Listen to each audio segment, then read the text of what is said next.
Dear students, मैं doctor Naresh Kumar Agarwal, associate professor, department of ABST, government girls college Jammu. Students, मैंने इससे पहले वाले वीडियो में आपको कंपैरेटिव फाइनेंशियल स्टेटमेंट कैसे तैयार करते हैं और एक एग्जांपल लेकर वो फाइनेंशियल स्टेटमेंट हमने तैयार किए थे। आज उसी एग्जांपल के आधार पर थोड़ा सा मैं पहले रिवीजन कर दूंगा कि हमने फाइनेंशियल स्टेटमेंट कैसे बनाया था और फिर हम उसका इंटरप्रिटेशन कैसे करते हैं, ये आपको समझाऊंगा। तो स्टूडेंट्स, कंपैरेटिव फाइनेंशियल स्टेटमेंट तैयार करने के लिए हम चूँकि टेबुलर फॉर्म में कंपैरेटिव फाइनेंशियल स्टेटमेंट तैयार करते हैं, हमको बैलेंस शीट और प्रॉफिट एंड लॉस अकाउंट दिया हुआ था। उसके आधार पर हमने कंपैरेटिव फाइनेंशियल स्टेटमेंट तैयार किया, जिसके 4 कॉलम थे।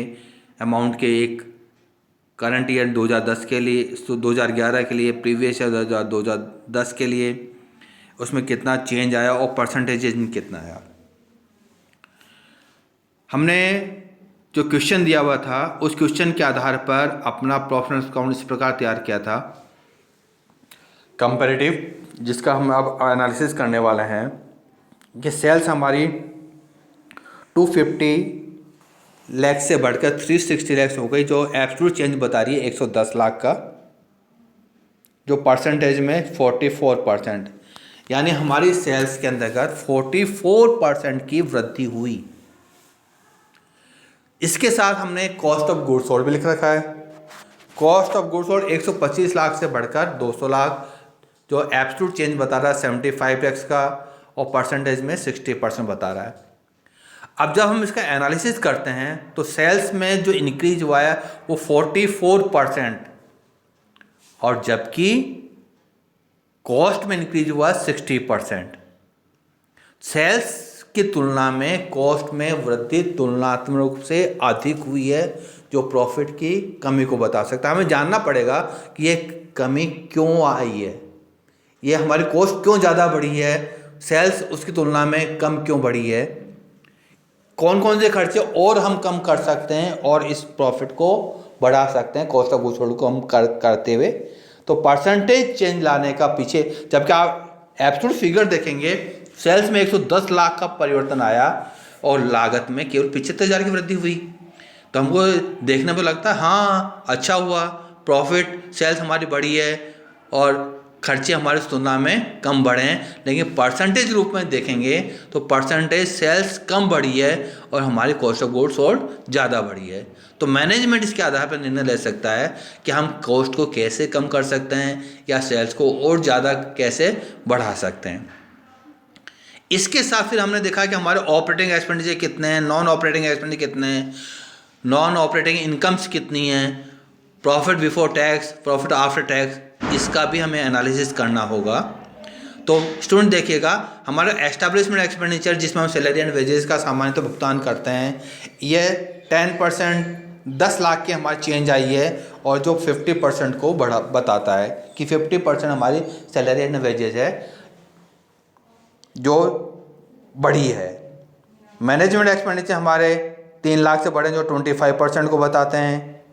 रिसर्च एंड डेवलपमेंट एक्सपेंडिचर हमारे कमी लाई है, 16.67% की कमी आई है, यानी 1 लाख से ये कम हो गए हैं। डेप्रिसिएशन हमारा 3 लाख से बढ़ गया है और जो 20% को बताता है। टोटल ऑपरेटिंग एक्सपेंडिचर हमारे 53 से बढ़कर 68 लाख हो गए, जो 15 लाख एब्सोल्यूट अमाउंट है और 28.30 को परसेंटेज को बताता है। अब जब हम इसका एनालिसिस करेंगे तो आप देखिएगा रिसर्च एंड डेवलपमेंट एक्सपेंडिचर में कमी लाई है हमने। रिसर्च एंड डेवलपमेंट जितना ज़्यादा हम करेंगे उतने ही ज़्यादा नए इनोवेशन हो सकेंगे, नए तरीके ढूंढ सकेंगे, जिनके कारण से कॉस्ट में कमी आ सकती है, हमारी क्वालिटी बढ़ सकती है। जबकि यहाँ पर ये कमी आई है, क्या तो हम रिसर्च एंड डेवलपमेंट में पहले बहुत ज़्यादा खर्च करते थे, अब उतनी हमें आवश्यकता नहीं रही है, या हमने कॉस्ट कम करने के लिए अपने रिसर्च एंड डेवलपमेंट एक्सपेंडिचर कर दिए, ये कारण हमको खोजना पड़ेगा। इसके आधार पर डेप्रिसिएशन, यदि हमारा एसेट बढ़ी है तो डेप्रिसिएशन नहीं बढ़ेगा स्वाभाविक रूप से। एस्टैब्लिशमेंट बोनस, महंगाई के साथ डीए बढ़ाना पड़ता है, इंक्रीमेंट बनाना पड़ता है, इस कारण से ये सामान्य खर्चे हमको लग रहे हैं। लेकिन 50% हमारा चेंज आ गया है तो ये मैनेजमेंट सोचना चाहिए क्या वास्तव में ये रीजनेबल है क्या 50% हमारा जो चेंज आया एस्टैब्लिशमेंट एक्सपेंडिचर में, ये मैनेजमेंट को सोचना पड़ेगा हमारे पास में। टोटल ऑपरेटिंग एक्सपेंडिचर हमारे 28% आया है, जबकि सेल्स हमारी 44% से बढ़ी है, तो उसकी कंपैरिजन में करेंगे तो हमको ये ठीक लगता है।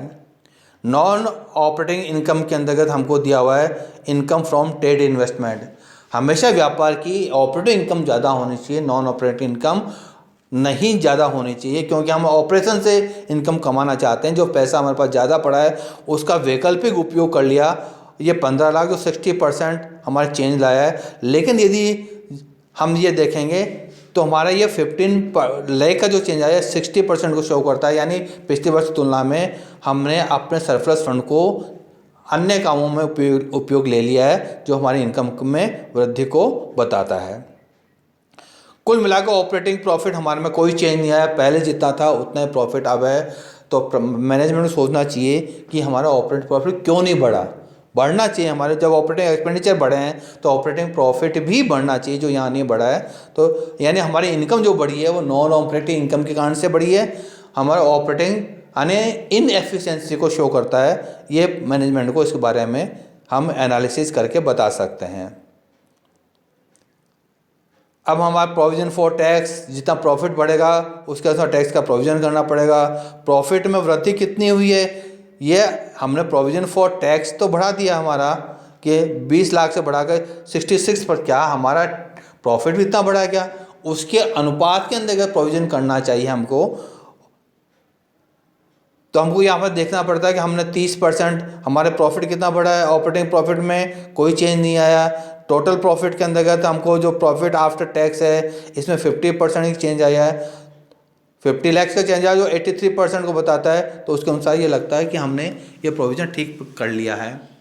इसी प्रकार हमने अप्रोप्रिएशन कैसे किया है प्रॉफिट का, हमने डिविडेंड चुकाना ही पड़ेगा, तो 20% की इसमें वृद्धि हुई है। कॉर्पोरेट टैक्स भी 20% जो नॉर्मल लगता है हमको। फाइनल डिविडेंड के रूप में हमने 3 लाख की वृद्धि की है, जिससे हमारे पता लगता है कि हमने आपने प्रोग्रेस किया। लेकिन आप देखिएगा हमारा ऑपरेटिंग प्रॉफिट नहीं बढ़ा, इसके बाद भी हमने डिविडेंड बढ़ा दिया है। तो मैंने देखना चाहिए क्या उचित है या नहीं है। हमने अपने प्रोविज़न कर दिए, प्रोविज़न सफिशिएंट किए हैं, हमने 100% से ज़्यादा प्रोविज़न रोक लिया है। इसमें से अपन टैक्स के और डिविडेंड की राशि दी जा सकती थी, डिविडेंड और ज़्यादा दिया जा सकता था, लेकिन फ्यूचर के लिए हो सकता है हमने प्रोविज़न जनरल रिजर्व के रूप में ज़्यादा रख लिया है। तो ये प्रॉफिट एंड लॉस अकाउंट का एनालिसिस हम लोग कर सकते हैं इसके आधार पर कि प्रॉफिट एंड लॉस अकाउंट। इसी प्रकार हम बैलेंस शीट का भी कंपेरेटिव एनालिसिस कर सकते हैं कि हमारे कैपिटल में कोई चेंज नहीं आया है, हमारे रिजर्व सरप्लस के अंतर्गत जो चेंज आया वो जनरल रिजर्व में वृद्धि के कारण से आया है, जो 180 लाख से बढ़कर 268 लाख 88 लाख की वृद्धि हुई, जो 43% को बताता है। हमारे पास मिसलेनियस एक्सपेंडिचर जो बैलेंस के एसेट साइड में दिए जिनको राइट ऑफ नहीं कर पाए, उनके अमाउंट दी हुए 70 लाख और 33 लाख, जो 60 लाख के एब्सोल्यूट अमाउंट को बताता है 94% को, जो हमारे पास में रिजर्व की राशि है, तो इसको यथासंभव जितना जल्दी हो सके अपकृत कर दें हम। इसके बाद हमारे पास में डिवेंचर है 54 लाख, यानी हमने रिडम्पशन कर दिया है 100 लाख का, जो 18% को बताता है। रिडेम्पशन का टाइम होने पर यह स्वाभाविक रूप से ये करना ही पड़ेगा, अनसिक्योर्ड लोन हमने कोई ले नहीं रखा है। इस प्रकार टोटल हमारे पास में सोर्सेज थे 813 लाख के, जो करंट ईयर में घटकर 785 लाख। सोर्सेज हमारे टोटल सोर्सेज हमको बढ़ने चाहिए ताकि कंपनी प्रोग्रेसिव स्थिति में आ सके। तो कंपनी सोचना चाहिए हमने ये रिडम्पशन करने के बाद में कैपिटल क्यों नहीं बढ़ाई हमने, या हमने रिसोर्स क्या हमारे पास में अब और कोई एक्सपेंशन का कोई प्लान नहीं है क्या, कर नहीं सकते क्या, इसके बारे में मैनेजमेंट को सोचना होगा। हमारे पास फिक्स एसेट देखिएगा, जिसे इनका उपयोग कैसे कर रखा था हमने, हमारी फिक्स 50 लाख से बढ़ा दी है। हमारे पास में इन्वेस्टमेंट हमने 75 लाख से बढ़ा दिए, जो नॉन ऑपरेटिंग इनकम की एप्लीकेशन को शो करते हैं हमारे पास में। इस पर करंट एसेट हमारे पास में स्टॉक 330 लाख से घटकर केवल 50 लाख रह गया है, यानी हमने अपने स्टॉक को सेल कर दिया है। हमारे पास में इसका मतलब हमारे पास में स्टॉक की मात्रा ज़्यादा नहीं है। डेटर्स हमारे पास में रियलाइजेशन पहले 100 से 120 लाख हुआ, 20 लाख की वृद्धि हुई है जो 20% को शो करता है। कैश बैलेंस हमारे पास में बढ़ा है 80.3 जो कि 89% को शो करता है।